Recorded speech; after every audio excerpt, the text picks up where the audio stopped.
ಪ್ರಜ್ವಲ್ ರೇವಣ್ಣದ್ದು ಎನ್ನಲಾದ ಅಶ್ಲೀಲ video case ವಿಚಾರಕ್ಕೆ ಸಂಬಂಧಪಟ್ಟಂಗೆ ಹೊಳೆನರಸೀಪುರದಲ್ಲಿ ಅಪ್ಪ ಮಗನ ಮೇಲೆ ಎಫ್ಐಆರ್ ದಾಖಲಾಗಿದೆ. ಸಂತ್ರಸ್ತೆ ಕೊಟ್ಟ ದೂರಿನನ್ವಯ ಎಫ್ಐಆರ್ ದಾಖಲಿಸಿಕೊಂಡಿದ್ದಾರೆ ಪೊಲೀಸರು. ಎಚ್.ಡಿ. ರೇವಣ್ಣ A1 ಆರೋಪಿ, ಪ್ರಜ್ವಲ್ ರೇವಣ್ಣ A2 ಆರೋಪಿ. ಅಪ್ಪ ಮಗನ ವಿರುದ್ಧವಾಗಿ ಕೇಸ್ ದಾಖಲಾಗಿದೆ, ಎಫ್ಐಆರ್ ದಾಖಲಾಗಿದೆ. 2015ರಲ್ಲಿ ಮನೆ ಕೆಲಸ ಮಾಡ್ತಾ ಇದ್ದಾಗ ರೇವಣ್ಣರಿಂದ ದೌರ್ಜನ್ಯವಾಗಿದೆ ಅಂತೆ. ಮೈ ಕೈ ಮುಟ್ಟಿ ದೌರ್ಜನ್ಯ ಎಸಗಿದ್ದಾರೆ ಅಂತ ಉಲ್ಲೇಖ ಮಾಡಿದ್ದಾರೆ ಸಂತ್ರಸ್ತೆ. ಇನ್ನು ಹಣ್ಣು ಕೊಡುವ ನೆಪದಲ್ಲಿ ಲೈಂಗಿಕ ದೌರ್ಜನ್ಯ ಎಸಗಿದ್ದಾರೆ ಅಂತ ಉಲ್ಲೇಖ ಮಾಡಿದ್ದಾರೆ. 2019ರಲ್ಲಿ ಆದಂತಹ ಪ್ರಕರಣ.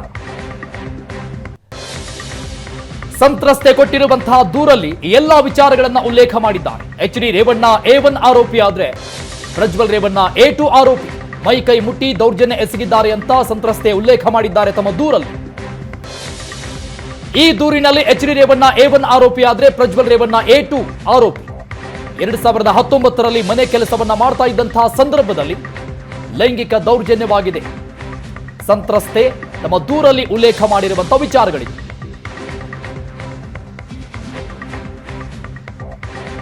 ಮೈ ಕೈ ಮುಟ್ಟಿ ದೌರ್ಜನ್ಯ ಎಸಗಿದ್ದಾರೆ ಅಂತ ದೂರಲ್ಲಿ ಉಲ್ಲೇಖಿಸಿದ್ದಾರೆ. ಹಣ್ಣುಗಳನ್ನ ಕೊಡುವ ನೆಪದಲ್ಲಿ ಲೈಂಗಿಕ ದೌರ್ಜನ್ಯ ಎಸಗಿದ್ದಾರೆ ಅಂತ ದೂರಲ್ಲಿ ಉಲ್ಲೇಖ ಮಾಡಿದ್ದಾರೆ ಸಂತ್ರಸ್ತೆ. 2019ರಲ್ಲಿ ನಾನು ಅವರ ಮನೆ ಕೆಲಸ ಮಾಡ್ತಾ ಇದ್ದೆ. ಆಗ ರೇವಣ್ಣರಿಂದ ನನ್ನ ಮೇಲೆ ದೌರ್ಜನ್ಯ ಆಗಿದೆ ಅಂತ ನೊಂದ ಸಂತ್ರಸ್ತೆ ದೂರಲ್ಲಿ ಉಲ್ಲೇಖ ಮಾಡಿರುವಂಥದ್ದು. ಹಣ್ಣುಗಳನ್ನ ಕೊಡುವ ನೆಪದಲ್ಲಿ ಲೈಂಗಿಕ ದೌರ್ಜನ್ಯ ಎಸಗ್ತಾ ಇದ್ರು. ಮನೆ ಕೆಲಸ ಮಾಡ್ತಾ ಇದ್ದಾಗ ರೇವಣ್ಣರಿಂದ ದೌರ್ಜನ್ಯವಾಗಿದೆ ಅಂತ ನೊಂದ ಸಂತ್ರಸ್ತೆ ದೂರನ್ನ ಕೊಟ್ಟಿದ್ದಾರೆ. ಎಫ್ಐಆರ್ನಲ್ಲಿ ಎಲ್ಲ ವಿಚಾರಗಳು ಉಲ್ಲೇಖ ಆಗಿದೆ. ಎಚ್.ಡಿ. ರೇವಣ್ಣ A1 ಆರೋಪಿ ಆದ್ರೆ ಪ್ರಜ್ವಲ್ ರೇವಣ್ಣ A2 ಆರೋಪಿ.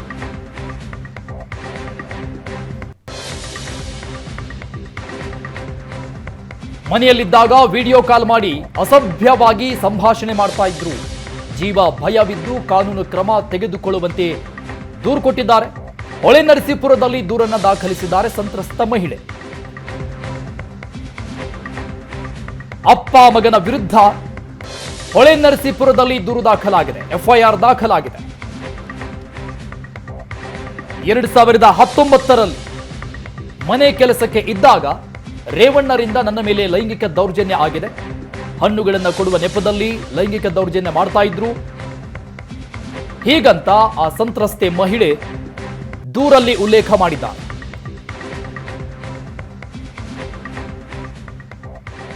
ಈ ಎಫ್ಐಆರ್ನಲ್ಲಿ ರೇವಣ್ಣ A1 ಆರೋಪಿ ಆದ್ರೆ ಪ್ರಜ್ವಲ್ ರೇವಣ್ಣ A2 ಆರೋಪಿಯಾಗಿದ್ದಾರೆ. ಅಪ್ಪ ಮಗ ಇಬ್ಬರ ಮೇಲೂ ಕೂಡ ಎಫ್ಐಆರ್ ದಾಖಲಾಗಿದೆ ಹೊಳೆನರಸೀಪುರದ.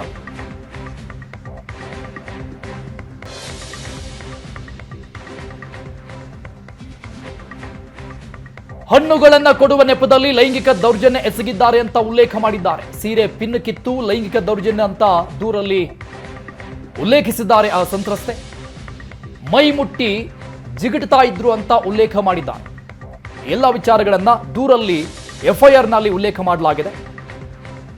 ಈ ಬಗ್ಗೆ ಇನ್ನಷ್ಟು ಡೀಟೇಲ್ಸ್ ಕೊಡ್ತಾರೆ ನಮ್ಮ ಪ್ರತಿನಿಧಿ ಹರೀಶ್ ದೂರವಾಣಿ ಸಂಪರ್ಕದಲ್ಲಿದ್ದಾರೆ.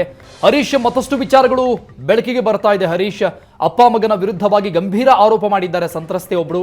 ಏನೆಲ್ಲ ಡೀಟೇಲ್ಸ್ಗಳಿದೆ ಹರೀಶ್? ಹೌದು, ಖಂಡಿತವಾಗಿ ಎಚ್.ಡಿ. ರೇವಣ್ಣ ಮತ್ತು ಪ್ರಜ್ವಲ್ ರೇವಣ್ಣ ಇಬ್ಬರ ವಿರುದ್ಧವೂ ಸಹ ಎಫ್ಐಆರ್ ಹೊಳೆನರಸೀಪುರ ನಗರ ಠಾಣೆಯಲ್ಲಿ ದಾಖಲಾಗಿದೆ. ಕಳೆದ ಒಂದು ವಾರದಿಂದ ಅಶ್ಲೀಲ ವಿಡಿಯೋ ವೈರಲ್ ಸಾಕಷ್ಟು ಚರ್ಚೆ ಆಗ್ತಿತ್ತು.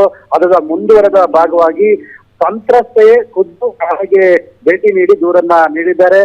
354(3)A ಮತ್ತು 354(D) ಲೈಂಗಿಕ ದೌರ್ಜನ್ಯವನ್ನು ಎಸಗಿದ್ದಾರೆ ಅನ್ನುವಂತ ಆರೋಪದಡಿ ದೂರು ದಾಖಲಾಗಿದೆ.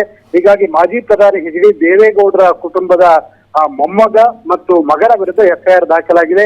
ಎಚ್.ಡಿ. ರೇವಣ್ಣ ಅವರನ್ನು A1 ಆಗಿ, ಪ್ರಜ್ವಲ್ ರೇವಣ್ಣನ A2 ಆಗಿ ಪ್ರಕರಣದಲ್ಲಿ ದಾಖಲು ಮಾಡಿ ಈಗ ಪೊಲೀಸರು ತನಿಖೆಯನ್ನ ನಡೆಸ್ತಾ ಇದ್ದಾರೆ.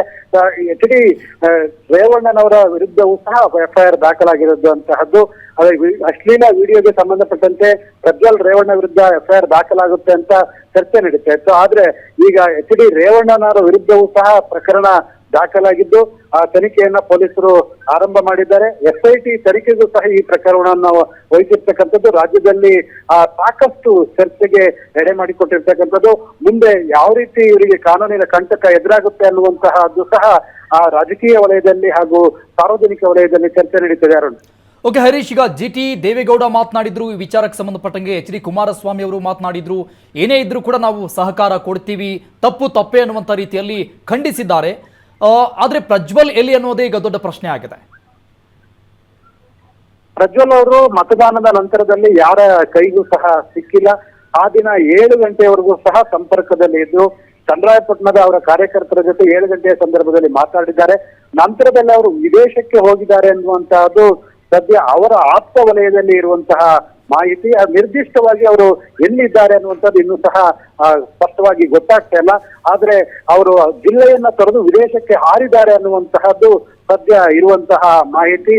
ಪ್ರಕರಣ ದಾಖಲಾಗುತ್ತೋ ಇಲ್ವೋ ಅನ್ನುವಂತಹದ್ದು, ಜೊತೆಗೆ ಸಂತ್ರಸ್ತೆಯರು ನೇರವಾಗಿ ಪೊಲೀಸ್ ಠಾಣೆಗೆ ಬಂದು ದೂರನ್ನ ದಾಖಲಿಸ್ತಾರ ಅನ್ನುವಂತಹದ್ದು ಸಾಕಷ್ಟು ಚರ್ಚೆ ನಡೀತಾ ಇತ್ತು.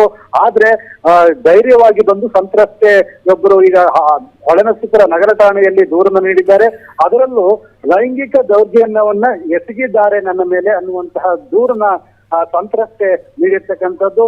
ಜೊತೆಗೆ ಸರ್ಕಾರವು ಸಹ ಈ ಪ್ರಕರಣವನ್ನ ಅಶ್ಲೀಲ ವಿಡಿಯೋ ವೈರಲ್ ಪ್ರಕರಣವನ್ನ ಪ್ರಜ್ವಲ್ ರೇವಣ್ಣನವರದ್ದು ಎನ್ನಲಾದ ಅಶ್ಲೀಲ ವಿಡಿಯೋ ಪ್ರಕರಣದ ತನಿಖೆಯನ್ನ SITಗೆ ವಹಿಸಿ ತನಿಖಾ ತಂಡವನ್ನು ಸಹ ರಚನೆ ಮಾಡಿದೆ. ಹೀಗಾಗಿ ತನಿಖಾ ತಂಡ ಕಾರ್ಯ ಪ್ರವೃತ್ತರಾದ ನಂತರದಲ್ಲಿ ಇನ್ನಷ್ಟು ಕುತೂಹಲಕ್ಕೆ ಎಡೆ ಮಾಡಿಕೊಡುವ ಸಾಧ್ಯತೆ ಇದೆ. ಆದ್ರೆ ಈ ಪ್ರಕರಣ ಇನ್ನೂ ಸಹ ಇದಕ್ಕೆ ಸಾಕಷ್ಟು ಒಂದು ಸಂತ್ರಸ್ತೆಯರು ದೂರನ್ನ ನೀಡುವಂತಹ ಸಾಧ್ಯತೆ ಕಂಡು ಬರ್ತಾ ಇದೆ. ಮೊದಲ FIR ಈಗ ಹೊಳೆನರಸೀಪುರ ನಗರ ಠಾಣೆಯಲ್ಲಿ ದಾಖಲಾಗಿದೆ. ಥ್ಯಾಂಕ್ ಯು ಹರೀಶ್ ಎಲ್ಲ ಡೀಟೇಲ್ಸ್ಗೆ.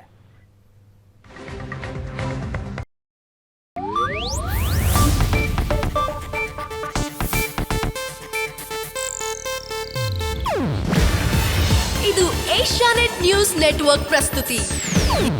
ನೀವು ನೋಡ್ತಿದ್ದೀರಾ ಏಷ್ಯಾನೆಟ್ ಸುವರ್ಣ ನ್ಯೂಸ್.